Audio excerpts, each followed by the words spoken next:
Hello and welcome to Making Money Work for Regular People. This is your gracious host, Glenn, and welcome my friends to another episode. Um, so this is kind of like part two, like you know, what I'm doing to move on, even though there's no official part one video, but basically what I kind of want to get into today is things that you need to be doing if you think that you're about to get fired and that the relationship between you and your employer, really you and your manager, or you and another manager above your direct report.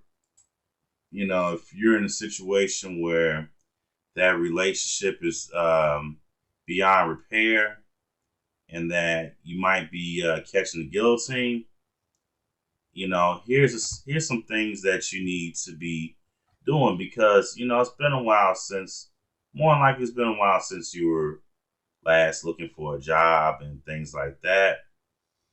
Um, and so I'm just going ahead and get into it. So when I initially started my job search, um, I didn't know, I wasn't aware of, things like ATS, which is, application tracker system that can get your um, application blocked because you don't meet certain requirements.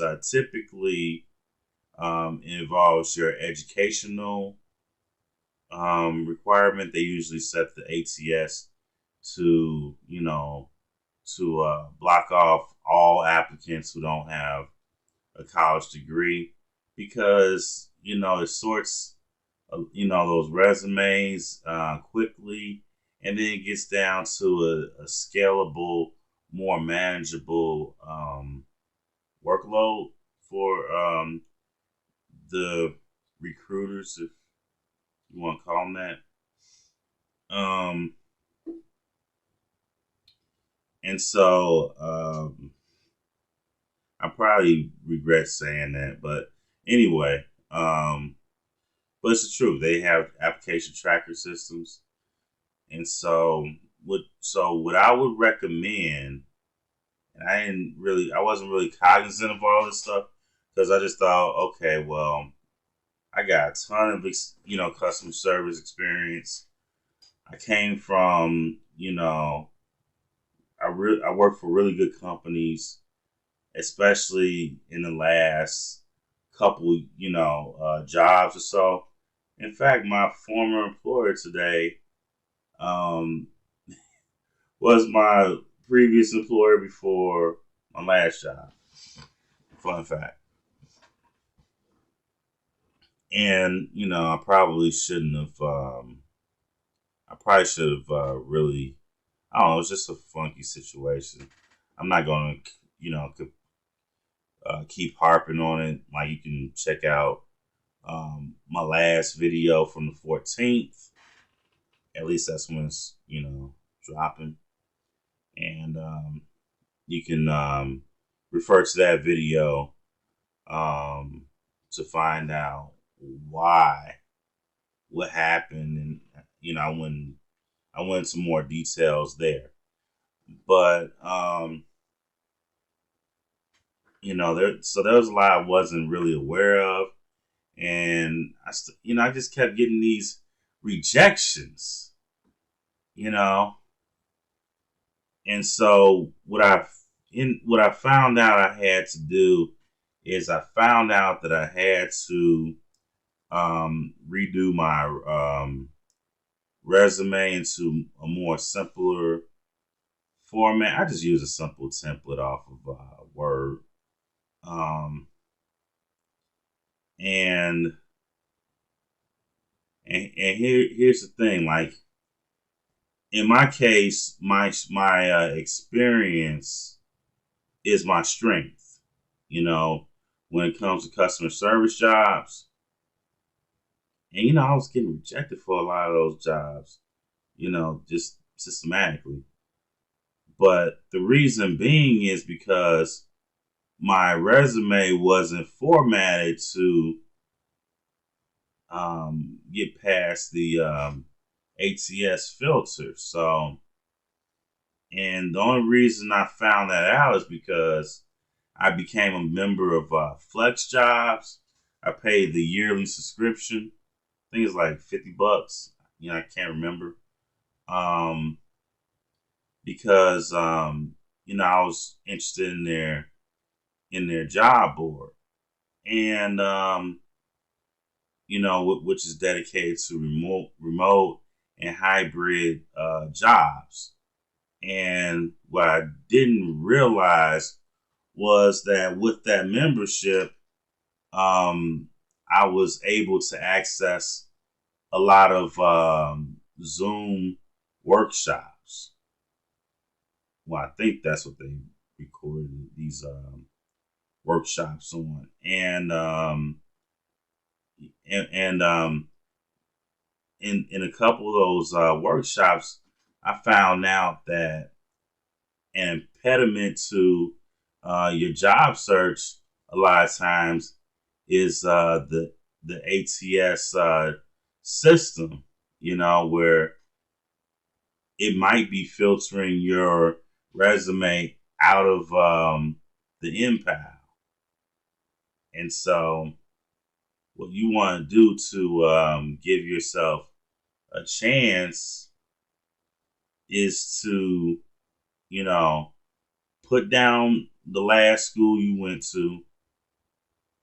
And if you don't have like a certificate or degree from that school, but your coursework is relevant, you can put down what can you put down? You can put down completed coursework towards degree, or coursework in progress, towards degree. And that way your experience doesn't just get automatically rejected. It could pass because most people are getting got on the education filter. And you want to get past that education filter because the recruiter is a human being who's going to be, reading through the resumes that make it past the filter, and then they can see that you have all this invaluable experience in the position, and that you have a much better sense of insight than someone who's only been working 1 or 2 years. And I'm just using customer service as an example, but it could be any field, really. You know, um, for instance, I can tell someone who's only been in customer service 6 months or a year. There are very few naturals, that come in right away, who are naturally talented, who are naturally inclined towards helping people and de-escalating situations. I've met a few, in my I would say, man, in my 9 years of being in customer service and being on phones in some capacity. It's not easy, and most times the average person cannot just pick up and become really skilled in 1 year. Like it takes getting to know a lot of people, and customer service has a lot of turnover and everything. And so you get to meet a lot of people just filtering in and out of, customer service jobs. As a matter of fact, a lot of us who are in customer service have worked the same jobs at different intervals. And we go to the same jobs for openings oftentimes. For instance, one of us might say, hey, Facebook is hiring. They just, opened up positions for customer service reps or something like that. And it's just really that easy. And a lot of times, our travels within a certain, like within Chicago, I'm from Chicago, you know, whenever I go to start a new job at a call center or a customer service center or whatever, chances are I'm probably going to come across someone who worked at People Scout, who worked at Enova, who worked at what other call centers? Dial America, if they from out west. Or RC Pro. Now I'm just kind of dating myself, but a lot of people from out south worked at ORC Protel as a telemarketer. Um, so we tend to travel in the same circles or similar circles. Sometimes you might find somebody that from a previous job. It's not real uncommon at all, you know. And so why did I say all this? Because, when you meet all these people, most of them are going to be trash as a customer service rep. I ain't gonna lie. But you're going to meet, if you stay in this occupation long enough, you're going to meet at least, you only need to meet about, 2 to 3 really dynamic individuals who are really good customer service reps. And you could tell, they're not just like a lot of senior reps. They become senior reps because, they've been there for a long time, for a year and a half or more, and then they get awarded the title and the pay raise that comes with it because they just been there a long time, but they're really just kind of average, but they, hit the metrics that they need to hit to, stay on. So, but like the really good ones who stand out, they can control the conversation, the pace of it. They can de-escalate. They can do all these things at one time, and like they're ultra confident. They sound ultra confident. They sound like they in control, and here's the thing, like some people, some people like former bartenders and waitresses, they usually become really good customer service reps. Not my background, but like I noticed that people coming from those backgrounds tend to be really, really good in customer service and sales. And so, so because I guess in bartending and waitressing, you tend to develop a really good understanding of people's motivations, and you have a lot of these interactions with people face to face, and it's in real time, and you pretty much learn how to handle situations as they arise. So, um, so those are like the very few naturals I come across. But like they, you could tell when you coming across a superstar or a master of communication because their phone calls just go different. They just have a different flow, and it's to the point where you know team leads start noticing, managers start noticing because it's so much different from the average person who's just, there trying to get a check until they find their next job. And no disrespect to anybody who's in that situation, but it's just a huge difference. And so a person like who's kind of like in between like me, you know, I would I would hear these conversations. I would talk to I would make sure I made friends with those reps. You know, I would try to soak up as much as I could when I wasn't on a call. If I was on the call, I try to get off that call as soon as possible so I can just hear this person just go to work and everything. And you know, and they usually like good reps. They're usually really friendly about sharing information and stuff like that. But I didn't got my tangent, off into a tangent. But like, here are some of the things that you need to, you know, I would say go on Flex Jobs, get a membership because you're probably gonna want to try to work from home anyway.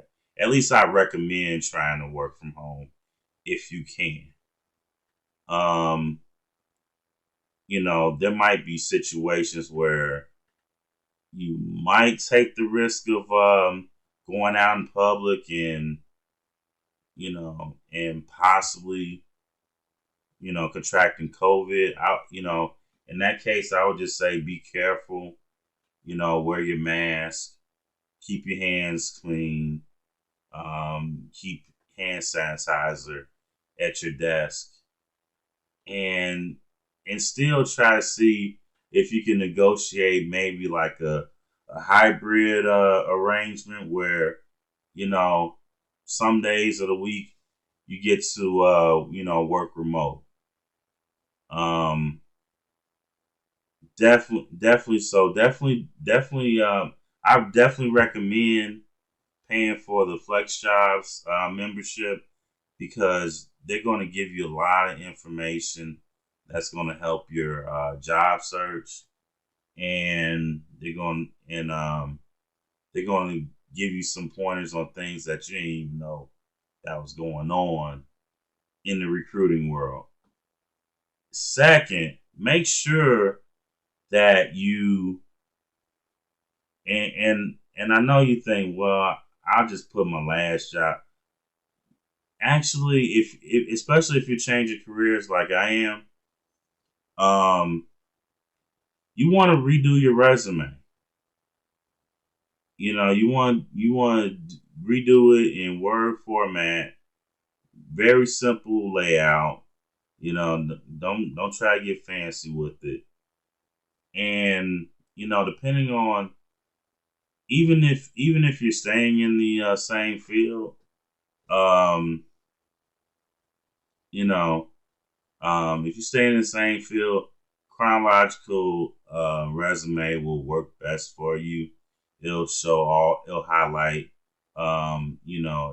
your experience and the places that you've worked at and everything like that, and that's fine.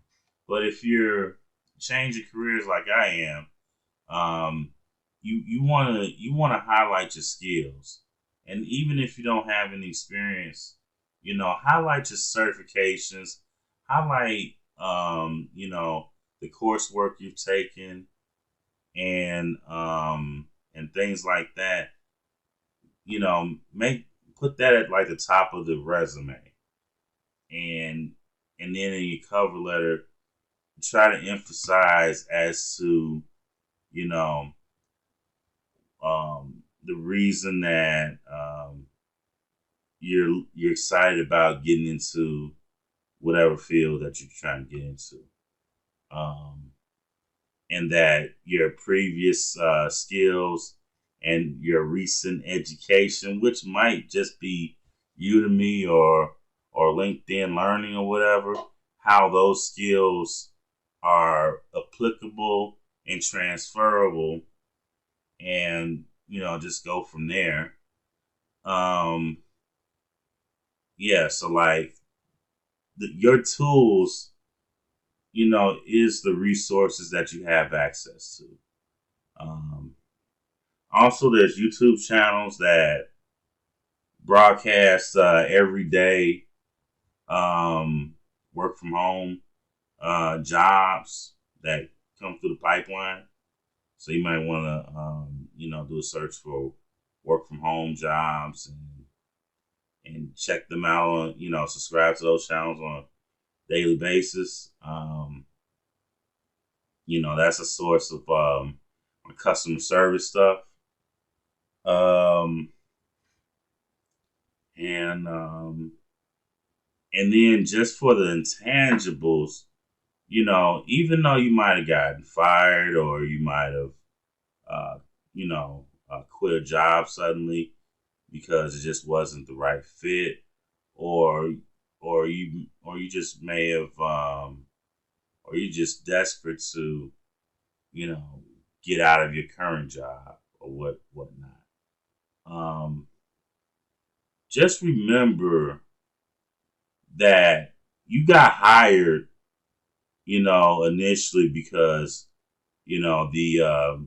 the hiring team felt like you brought something unique to the table and special to the table. So make sure you maintain that confidence, because sometimes being in toxic work situations, may beat down your confidence, but like really be confident about your abilities, and try to remember, why you were confident before you started working this job, and and know what you bring to the table, or try to remember what you bring to the table, and go from there. Because, here's the thing: just because it doesn't work out at a job doesn't mean that there's anything necessarily wrong with you, especially when you maintain your professionalism and things like that. You're supposed to bring that to every job.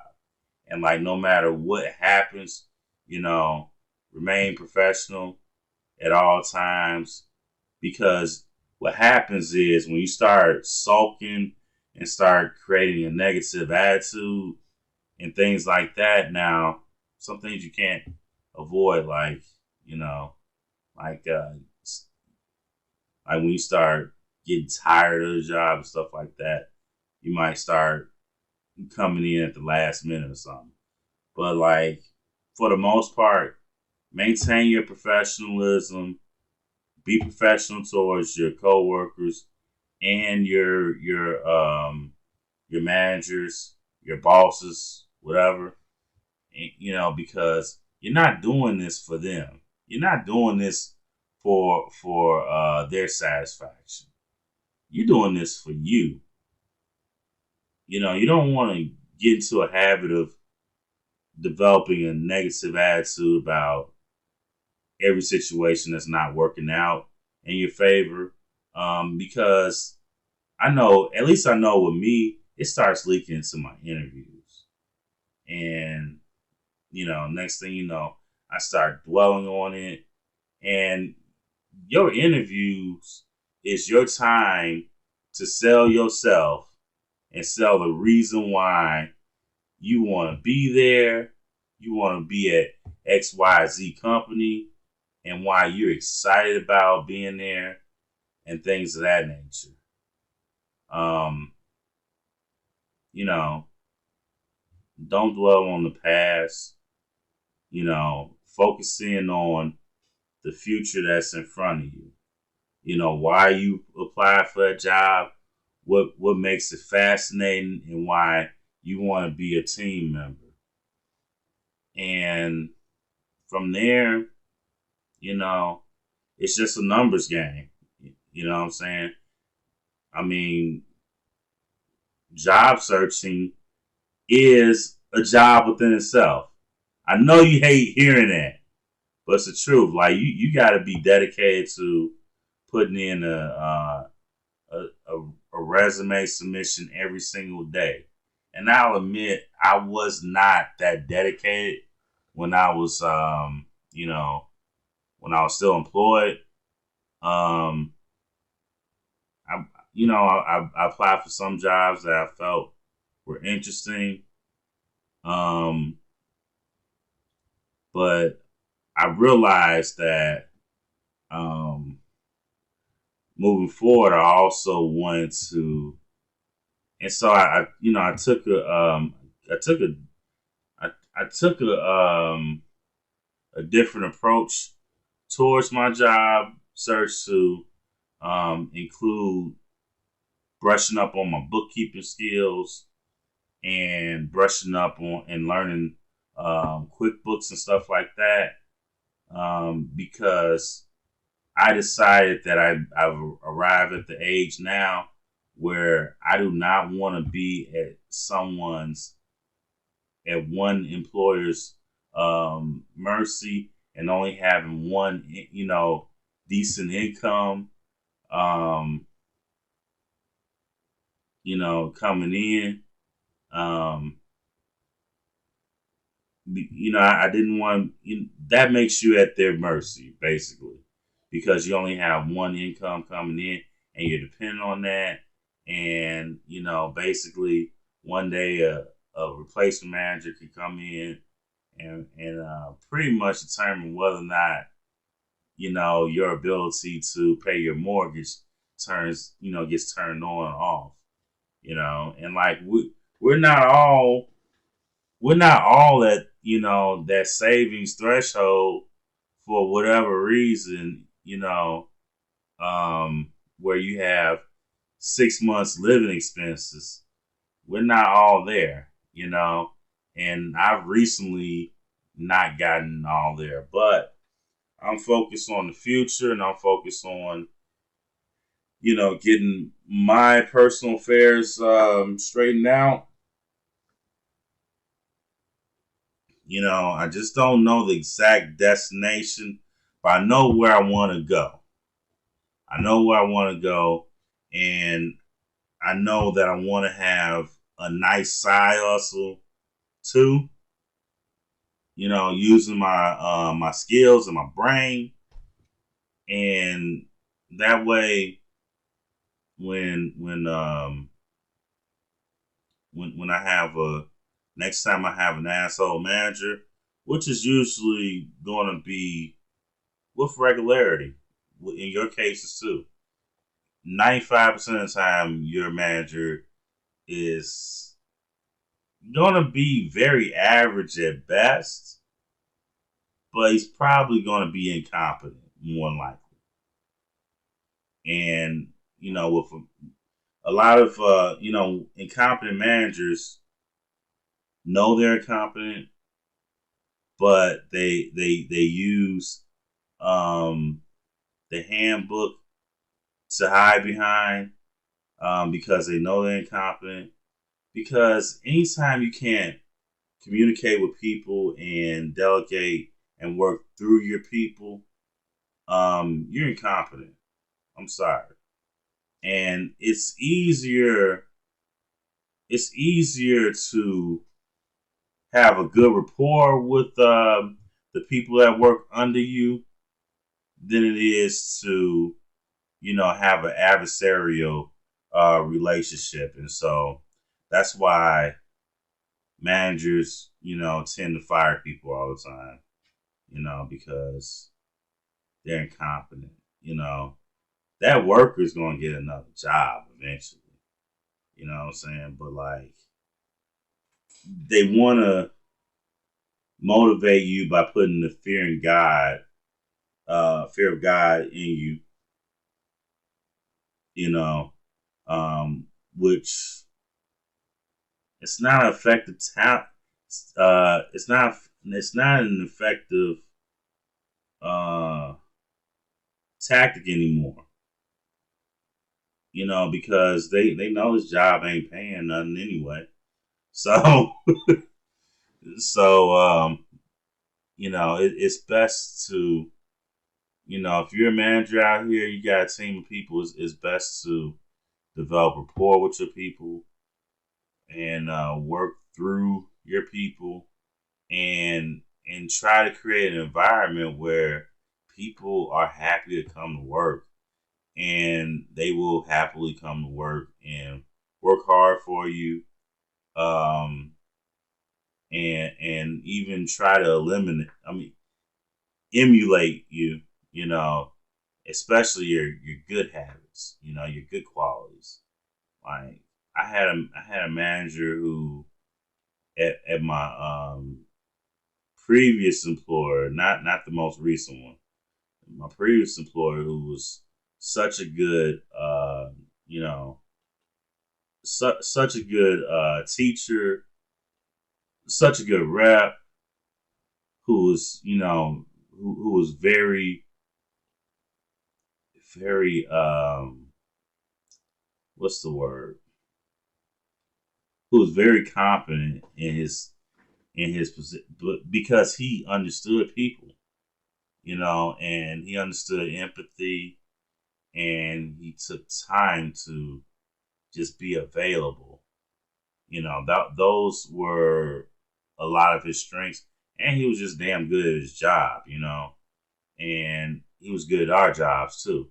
So a lot of times he didn't have to, threaten me or anything or employ any tactics because I'm a self motivated person myself. So like I knew he was competent. I knew he was good at, and I knew he knew what he was talking about. So I would come to work and just try to pick up things from him and pick up certain qualities from him and certain habits from him, and and emulate some of his work habits, which made me sharper. Now, will I ever be as talented as him? Nah, he was on another level. He was just simply on another level, but he was so talented that it made me talented. It motivated me, and he was a cool person to be around, to bounce ideas off of, or just to talk about non-work related stuff. So, but yeah. So I hope that you enjoyed this video, even with my rambling and everything, um, because those are my recommendations that I feel like you should do and everything when conducting your job search. I wish you the best of luck in your job search, and I hope you get a really good job where you making more of that fetty. You making more fetty than the last job anyway. So I'm sorry that you're undergoing your job search, unless this was a choice by you. And even then, I hope the best in your job search, and I wish you the best of luck finding the best job you can.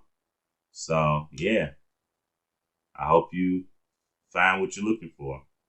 So, thank you for tuning in, and make sure you hit that like button, subscribe button, and tell YouTube that you want to see my videos, by hitting that like button.